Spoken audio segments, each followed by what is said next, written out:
Thank you so much, Tamar, for joining us here at the Dwelling Show. I really, really appreciate your time. I was so pumped to get you on the show because I heard your podcast. And I was like, oh my God, I have to get you on.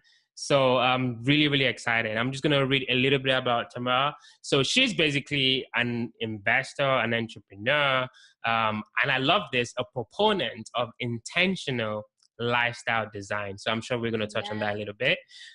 She's got about 20 years under her belt doing, from startups to, working one of the biggest real estate brokerages. She's done a ton of stuff. But what I want to do actually is I want to read a few fun facts about Tamar because I think it's awesome. So I have to do it. She's been whitewater rafting in the Nile in Uganda with crocodiles in the water. That is scary. She's completed successfully 3 marathons. So in Chicago, Portland, Oregon, and the Big Sur. I don't know where that is. And she's also swam with sharks in the Great Barrier Reef. Yeah. And she's actually skydived for 60 minutes of free fall. That is scary. 60 seconds. Oh, sorry, 60 seconds. Sorry, I'm so sorry. I'm just reading this. And lastly, she's also walked the Great Wall of China. So I've done the fun part. Now just tell us a little bit more about yourself, kind of what you're doing right now, and just a brief summary about you. For sure. Yeah, for sure. Thanks so much, Ola. I'm really excited to be here. Like I said, I listened to your podcast and it is so fun. I love how you're conversational with your guests and just make this such an organic conversation with other fellow investors and entrepreneurs. So yeah, I am an adventurous kind of gal. I'm involved in all sorts of things.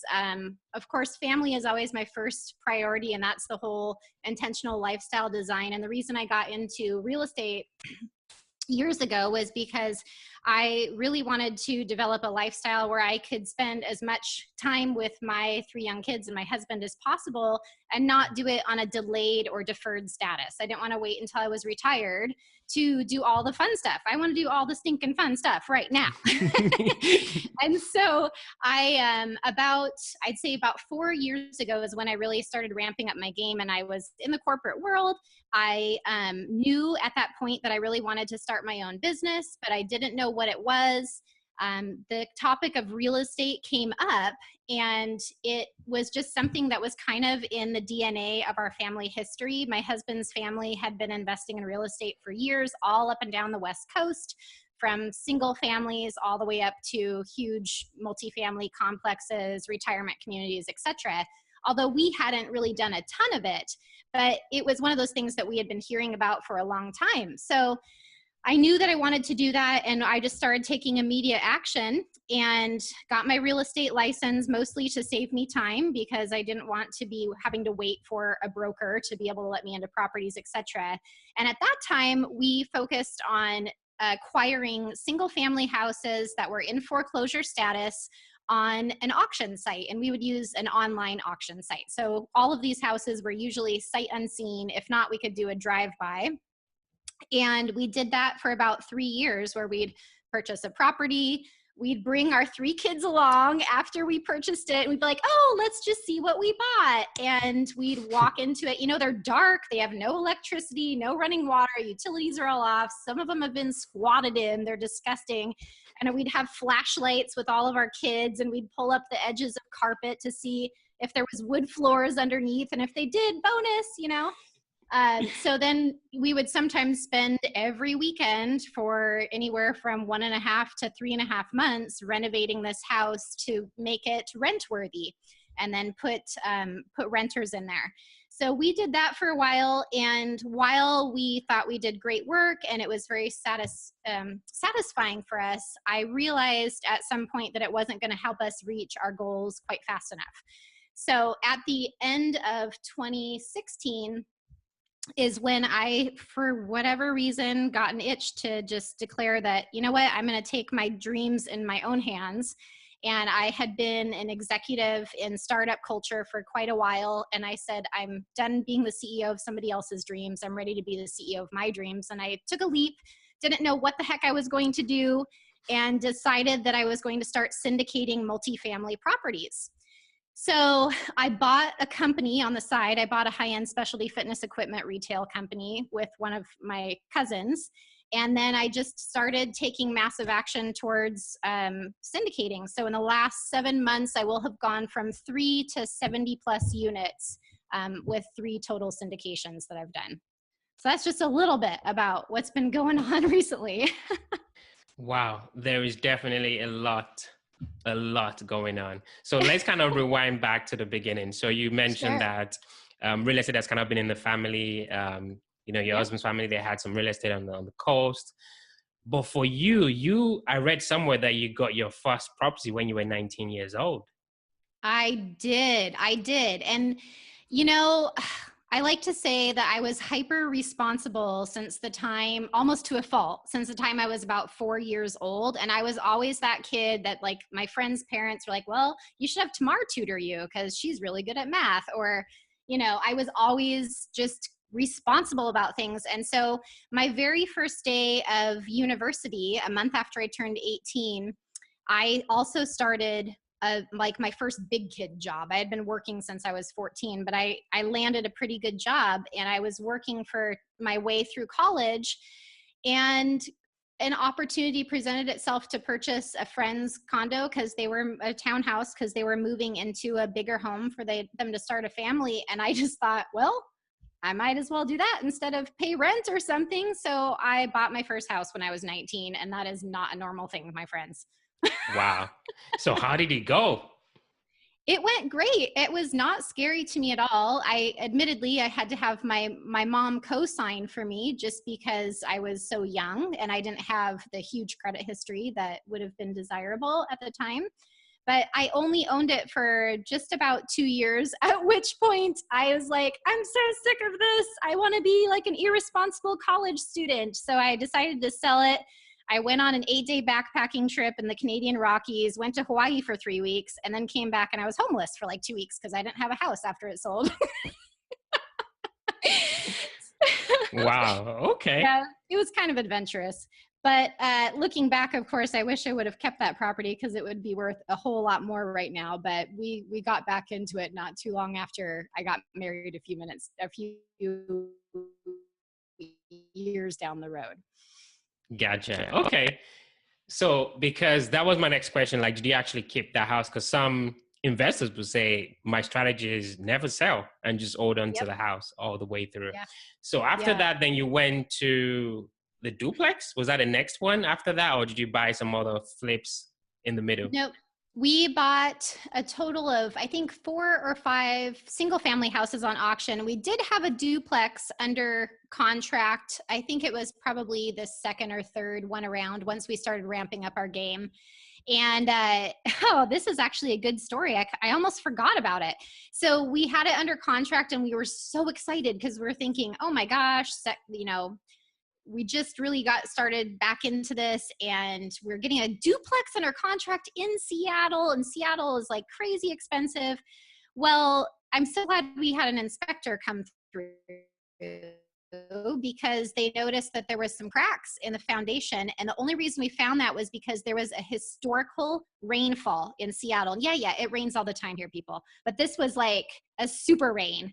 And the downstairs of the duplex flooded, and the tenants called us and said, hey, you should probably know this. So we brought the inspector over. The foundation was all cracked, and we ended up backing out of the contract during, our due diligence period. And I'm thankful for that, because at that point in my investing game, I was not ready to repair a foundation. So would you say it's something that you would tackle now if you had to? Just curious. Yes, because I think those are the things that's really scare people away. And now I'm all about just going after things that make me freaked out, because I know that there's less competition, and there's a reason that I'm freaked out for it. It's usually because I need to learn a lesson from it. And, it doesn't hurt to add things to our repertoire. As another example, just before Christmas, I get a call from a tenant we're having a company dinner with the company I own. And I thought, I don't want to answer the phone. We're having like a Christmas dinner. So the next morning I pick up her voicemail and she says, Tamar, the house is on fire. And, and this was the night before that she called.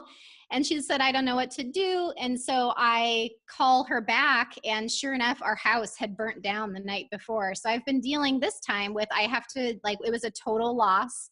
And the next 8-9 months, I'm going to be rebuilding a house and figuring out how to work through that with insurance. And I'm just going to chalk it up to putting it on my resume, another skill set that I will learn.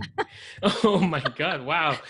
Yeah. That is very interesting. How do you handle that kind of call? I mean, hey, hi, your house is on fire. I mean, what do you do? How do you keep a sane mind?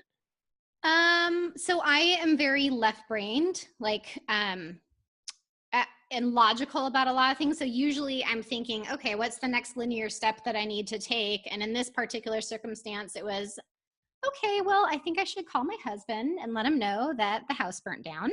And then I'm going to call my insurance broker. And then I'm going to I called my tenant first and then my insurance agent. And then it's just, for me, it's a problem solving. It's just like any other problem solving that needs to happen. And thank goodness it wasn't my primary residence. It would have been a totally different scenario and my tenants lost everything. But, it's those types of things come up and we just have to take them one step at a time. That's all we can do. Okay. So let's go back to Yeah. the lifestyle design. I really, Yes. really like that. And clearly your resume, your traveling resume shows that you are very intentional about designing the kind of life you want to live. So can you just kind of help some of us who are thinking that maybe they want to live that kind of life? What is the kind of like the thought process that you go through to basically help you to live this somewhat unconventional life? Because life as we know it is, you wake up, go to work, come back home, wake up, go to work, come back home. But now you're saying you can design your life. So if I'm in the gym or I'm driving to work, I'm like, I like what Tamar is saying. I want to be like that. I want to design my lifestyle. What do you think the thought or the mindset should look like before we can start achieving that goal? Thanks for asking. It can almost be a difficult question to unpack because I think it looks differently for every person, and an intentional life looks very different for many people. For me, I think that we only live one life, and the things that matter the most to me are people that I love.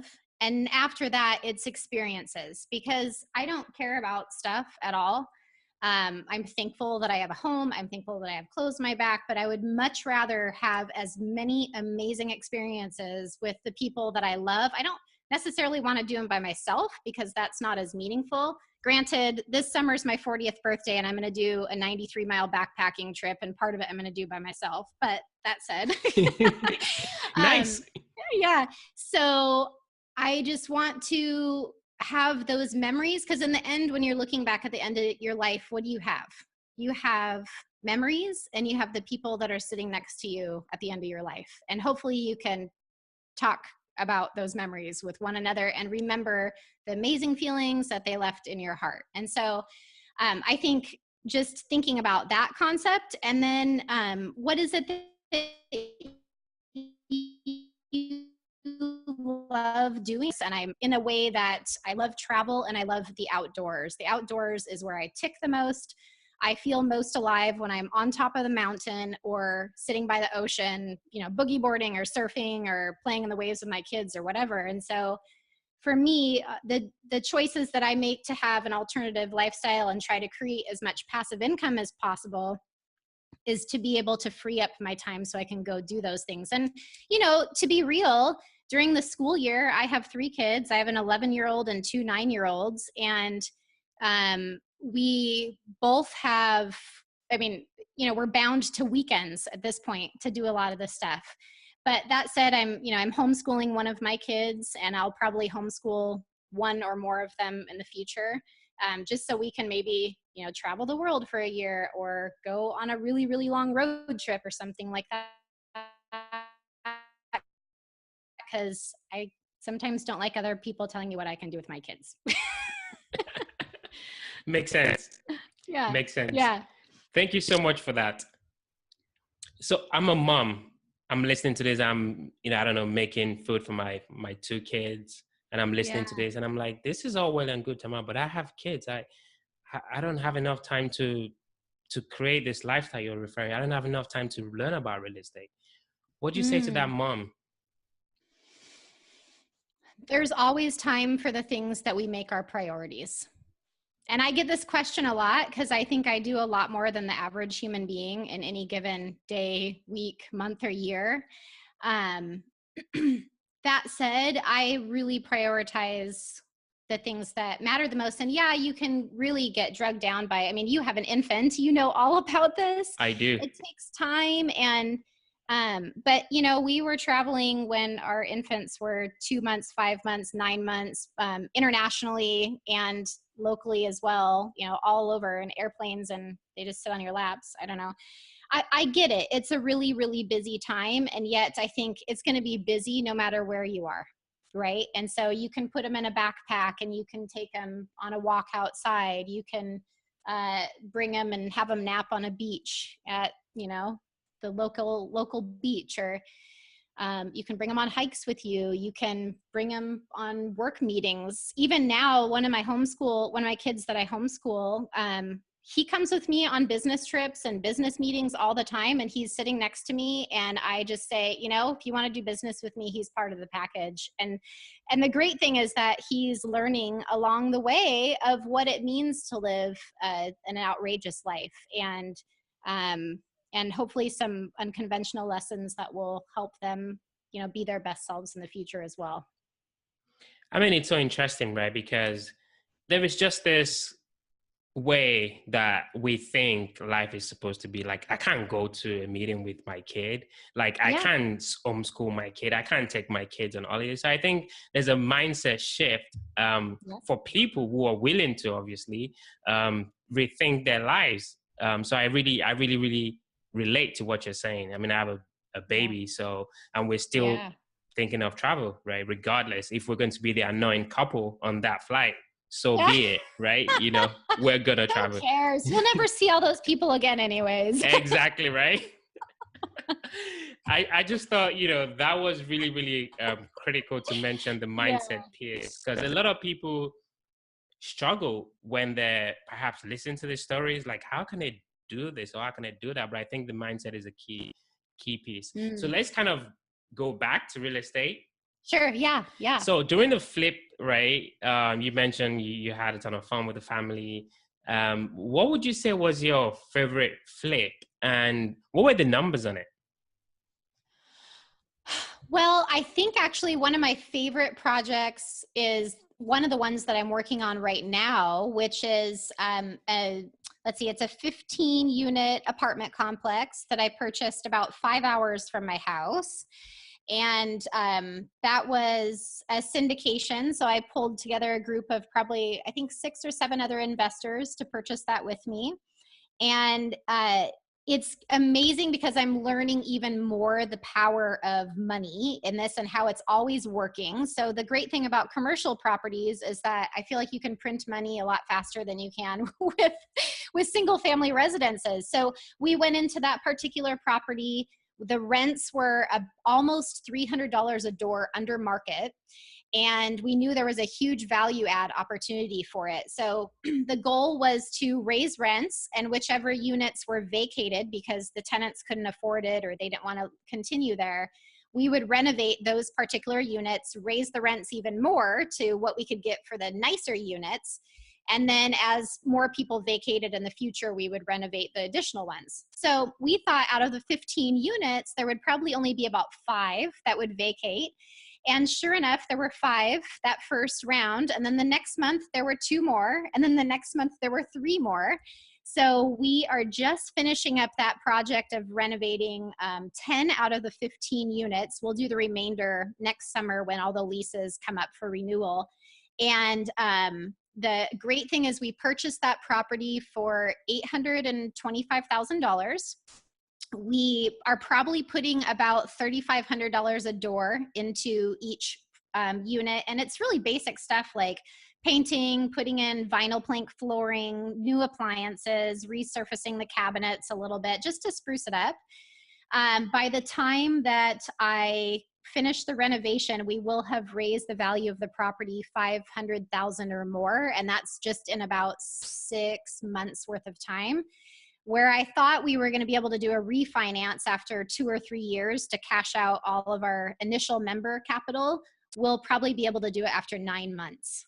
So increasing the value that much in a property shows you the real tremendous potential that commercial real estate has, and why I'm a little bit addicted to it right now. I can relate. Yeah. So let's kind of go back a little bit. So for somebody listening, we're talking about multifamily. So you started in single family residence, you were flipping, and then you make that decision to say, hey, I want to go bigger. Yep. Right. And then you went into the apartments and you started syndicating, pulling funds together from different people to buy a big asset.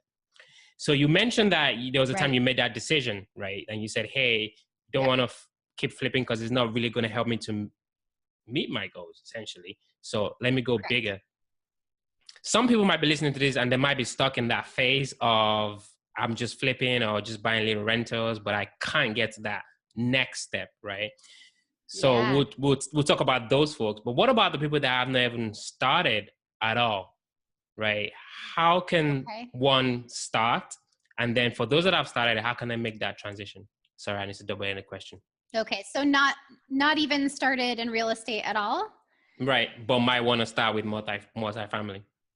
Okay. So for me, the biggest piece of this business is relationships, and making relationships, strengthening them, continually being on top and center of somebody's mind, and adding value to their lives as well. So for the people that you do, like if you haven't got started, just start building out your team, like your dream team, before you even have something that's a big dream, I guess.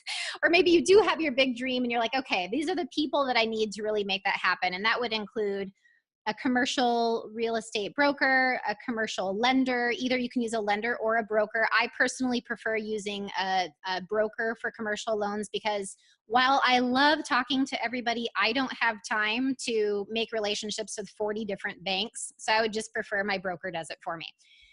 You want to find a great property manager. You want to find some folks that are in the rehab business, a commercial insurance agent as well. And, just really start having great conversations about what your goals are and what you would like to see happen for you in the future.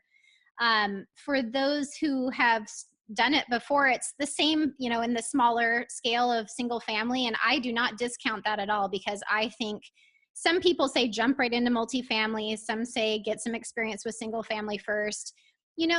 Dude, whatever makes you tick. Okay. So it's a different story for everybody. And I personally learned a lot of lessons doing what we did. It helped me with my risk tolerance. So some of these properties that I did before were really, really ugly. I mean, like, didn't want to walk into them with our shoes on, sort of ugly. And so when I'm walking these apartment complexes, when I'm touring them, some of them are really, really bad conditions for living. And it makes my heart hurt, but in any case, I think it don't discount the experience that you've gotten from that. So that said, develop your relationships, and I would just put together, okay, what is it that you want to be purchasing? Are you wanting to go straight for a 100 unit building, or are you just wanting to go for a 5 unit or a 12 unit? For me, I told myself once in March of 2017, I said, okay, by the end of 2018, I'm going to own 3 apartment buildings that are somewhere between 12 and 24 units. And I said I wasn't going to start until September, but then I got my first one under contract in May. And most of it was because I just started talking to people so much. And then I practiced analyzing deals like crazy. I was just pulling stuff off of LoopNet and seeing what worked and didn't work. And then, it's all about taking action and relationships. Gotcha. So now you're in multifamily, you're doing pretty well. You're killing it, essentially, right? I could be killing it more. This is great. So what is next? What's next? Well, for 2018, my goal was to acquire 100 units. I already have 37 units that I'm closing on within a month. And so now I think my 100 unit goal is way too small. So I'll probably need to adjust that, but we'll just cross that bridge when we get there. I would like to have 50 million of assets under management in the next 5 years. So that seems like a super lofty goal, but it doesn't seem scary to me because, again, it's really just all about relationships. Doing what you say you're going to do is really, really important in this business. And if I'm somebody that pulls through time and time again, then I'm going to continue to have people send me deals. I'm going to have investors that want to do business with me. And, I don't think I can lose. Awesome. Thank you so much for that. So we're definitely dwelling into the quick round now. So these are going to be quick questions, quick answers. You ready? Okay, I'm ready. I think we've kind of touched on it a little bit, but let's do it again. So what would you say makes Tamar different from the next girl or the next guy? What's that differentiating factor or traits that you have? Yeah. So when when I dream something, I don't actually just dream it and only dream it. I dream it and I do it. And almost everything that I say I'm going to do, I do. I take a lot of massive action.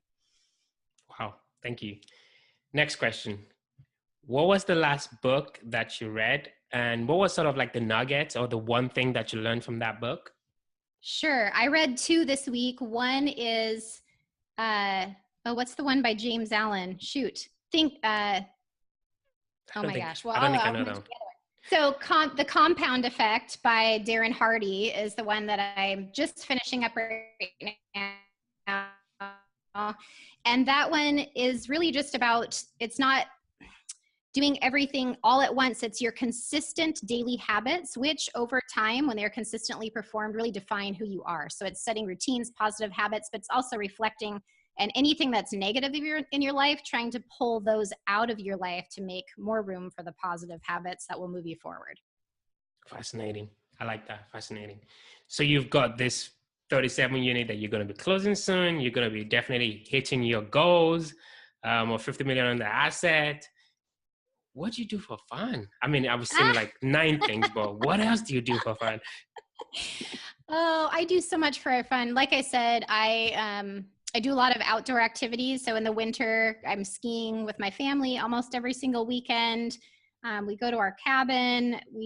I hike a ton. That's one of my huge passions. I travel, and really just even like going to my kids' sporting events and the kind of daily humdrum of things. I also am really stoked because I started my podcast in December of 2017. It's called Investing for Life, and it's about all these things we've been talking about: entrepreneurship, investing, and intentional lifestyle design. So really trying to talk to people about the reasons why they did what they did, how it has changed their life, and not even like crazy success stories, but even just like shifts in your mental game. And then so we're bringing on people that have done things, and then also some of the advisors to help with those types of scenarios as well. So that has been a blast. I'm having a lot of fun with that.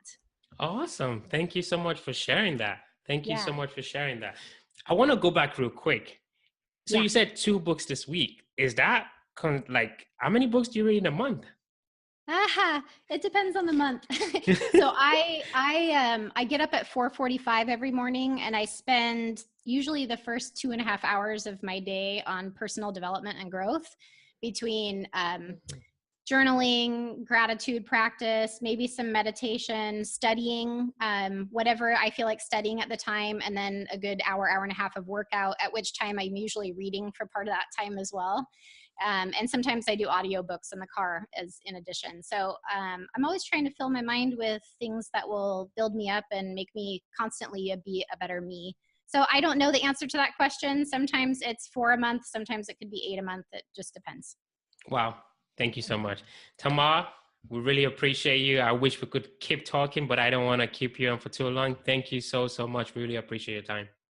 My pleasure, Ola. It was such a fun time.